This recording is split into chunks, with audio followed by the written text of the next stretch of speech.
Hello everyone, आज हम बात करेंगे बाली टूर की। कैसे आपको इंडिया से बाली का टूर बजट में प्लान करना चाहिए। जो लोगों को लगता है कि बाली टूर बहुत एक्सपेंसिव होता है, उन सब के लिए ये वीडियो है। साथ ही बात करेंगे छोटी से छोटी बट इम्पॉर्टेंट इन्फॉर्मेशन जो आपको टूर में काम आए और आपको टूर में कोई दिक्कत ना हो। तो इस वीडियो में हम कवर करेंगे फ़्लाइट्स टिकट की, वीज़ा की, आपको ई वीज़ा लेना चाहिए या on arrival. On arrival visa के लिए डॉक्यूमेंट क्या क्या लगेंगे, होटल बुकिंग कैसे करना चाहिए और कहाँ से करना चाहिए, ट्रैवल इंश्योरेंस लेना इम्पोर्टेंट है या नहीं, करेंसी कन्वर्ट कहाँ से करना चाहिए, सिम कहाँ से लेना चाहिए, ट्रांजिट वीज़ा लगेगा या नहीं, ये इम्पोर्टेंट टॉपिक है, लोकल ट्रांसपोर्ट का क्या ऑप्शन है और आपका टोटल बजट कितना होगा, ये सब कवर करेंगे इस वीडियो में, जिससे आपको आपके टूर में कोई प्रॉब्लम ना हो। ये वीडियो देखने के बाद आपको किसी टूर कंपनी या गाइड की ज़रूरत नहीं पड़ेगी और आप अपना टूर खुद डिज़ाइन कर सकते हो, वो भी आपके बजट में। बाली घूमने का बेस्ट टाइम है अप्रैल से सितंबर। बाकी समय वहाँ पे बारिश होती है, सो आप अपना टूर प्लान उस हिसाब से कर सकते हैं। अब बात करते हैं फ़्लाइट की। आपको फ़्लाइट बुक करने के लिए किसी टूरिस्ट या ट्रैवल एजेंसी के पास जाने की कोई ज़रूरत नहीं है, ये आप खुद ही बुक कर सकते हैं। ऑनलाइन प्लेटफॉर्म है जिसमें आपको कम कॉस्ट में मिल जाएगी टिकट। फ़्लाइट बुकिंग आप ऑनलाइन प्लेटफॉर्म वेगो, मेक माई ट्रिप, स्काई स्कैनर, इस टाइप के आप कोई भी ऑनलाइन प्लेटफॉर्म से टिकट बुक कर सकते हैं जहाँ भी आपको अच्छी डील मिल रही हो। अब फ़्लाइट बुकिंग के लिए कुछ चीज़ इम्पॉर्टेंट है, जैसे आपको ये गवर्नमेंट हॉलीडेज़ के वक्त नहीं करनी चाहिए, वीकेंड्स में नहीं करनी चाहिए, क्योंकि तब फ़्लाइट की टिकट महंगी होती है। आपको ट्यूसडे, वेडनेसडे या थर्सडे को बुक करनी चाहिए, इस समय पे फ़्लाइट की टिकट कम होती है, आप चेक कर सकते हैं। और दूसरी बात कि आपको टिकट कहाँ से करनी चाहिए इंडिया से बाली जाने के लिए। मेरे सर्च के हिसाब से आपको चेन्नई और कलकत्ता, ये दो जगह है जहाँ से आपको अच्छी डील मिल जाएंगी as compare to other cities. अब बाली के लिए डायरेक्ट फ़्लाइट बहुत कम है और कॉस्टली भी बहुत है, सो आपको कनेक्टिंग फ़्लाइट ही लेनी पड़ेगी। अब जो मोस्टली कुआलालंपुर और सिंगापुर से होती हुई जाएगी। सो इसमें बात आती है कि आपको ट्रांजिट वीज़ा लगेगा।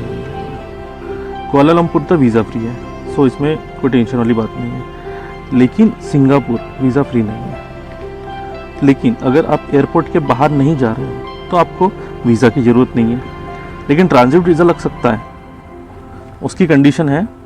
और अगर आपको ये पता करना है कि आपको ट्रांजिट वीज़ा लगेगा या नहीं लगेगा, तो इसके लिए पहले ये समझ लेते हैं कि जब आप फ़्लाइट बुक करते हो तो आप कुछ सामान आपके साथ केबिन में रखते हो और कुछ सामान आप लगेज में डालते हो।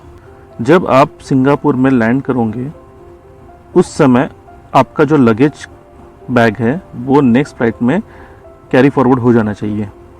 उस कंडीशन में आपको ट्रांजिट वीज़ा नहीं लगेगा। और ये कैसे पता करें? जब आपका PNR नंबर सेम हो दोनों बोर्डिंग पास में।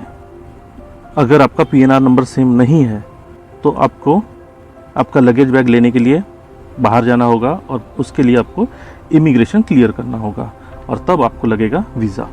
ये छोटी बात इम्पॉर्टेंट है जो आपको ध्यान में रखनी चाहिए टिकट बुक करते समय।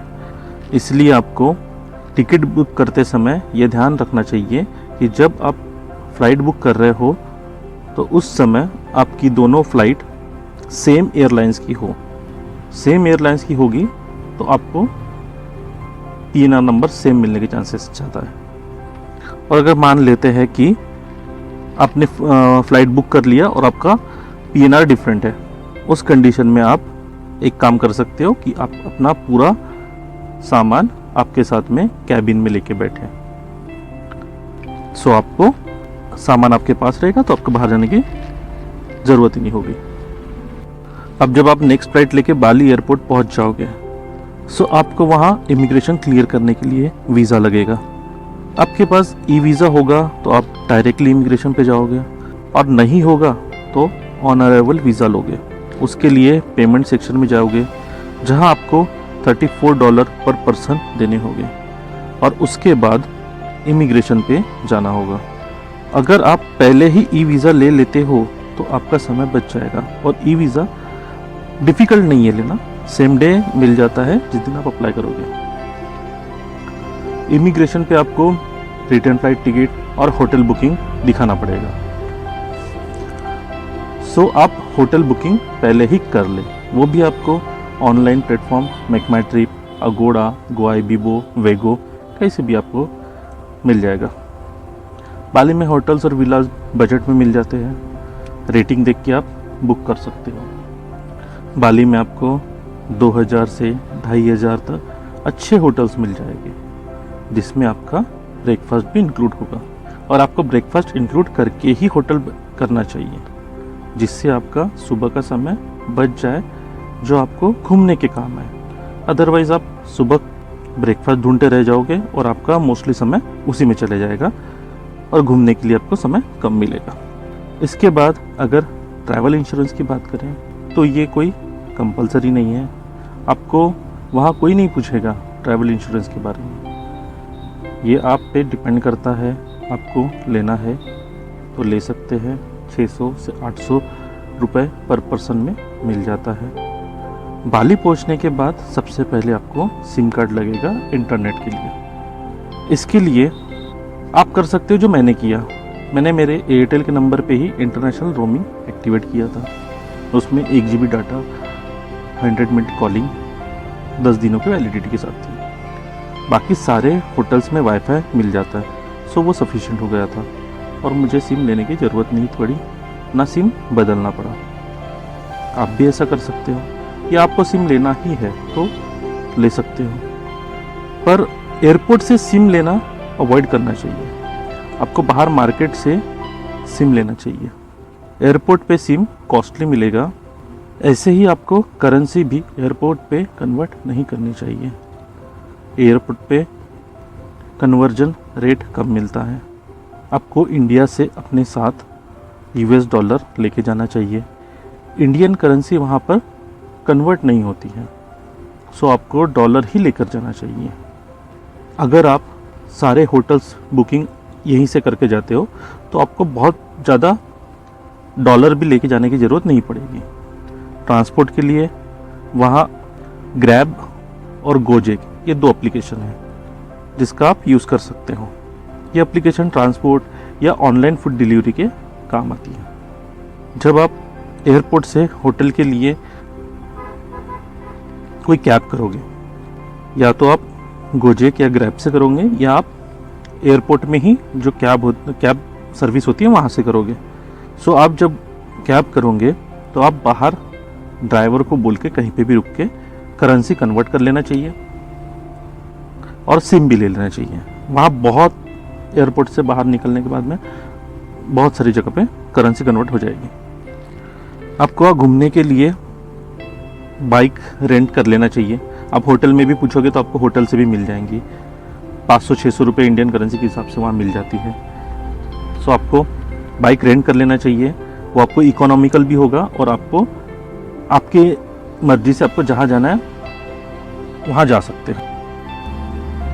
अब अगर बात करें कि आपको टोटल बाली टूर के लिए कितना बजट जाएगा, सो 2 लोगों के हिसाब से अगर कैलकुलेशन करते हैं, फ़्लाइट टिकट आपको 56,000 में 2 लोगों का जाना और आने की टिकट मिल जाती है। आपको सिर्फ सर्च करना होगा कि आपको किस दिन पे टिकट अवेलेबल मिल रही है। उसके बाद आपको वीज़ा आपको ई वीज़ा लेकर जाना चाहिए, ताकि आपको वहाँ पे आपका समय बच जाए और आपको ज़्यादा प्रॉब्लम ना हो। सो आप वीज़ा के लिए अप्लाई कर सकते हो। वीज़ा की फ़ीस 2 लोगों की 5400 नियर बाय होती है। होटल्स आपको वहाँ पे 2000 से 2500 के बीच में, 2000 भी अगर पकड़ के चलते हैं तो ये 6 से 7 दिन के लिए 14,000 होते हैं। बाइक और पेट्रोल के 6 दिन के हिसाब से 4000, सिम आपको 1000 रुपये का पड़ेगा।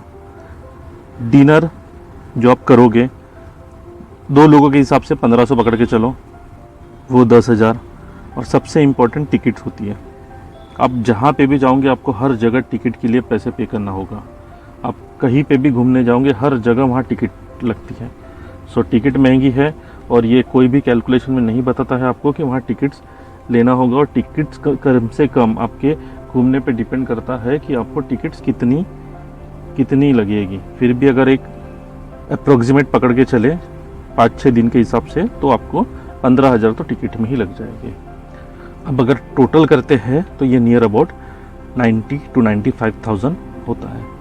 सो आपका बजट बाली टूर 6 days 7 nights का 2 लोगों का 90-95,000 तक अच्छे से हो जाता है।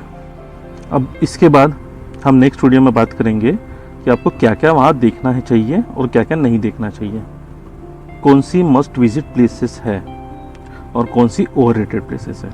इन सारी जगहों पे हम नेक्स्ट वीडियो पे बात करेंगे।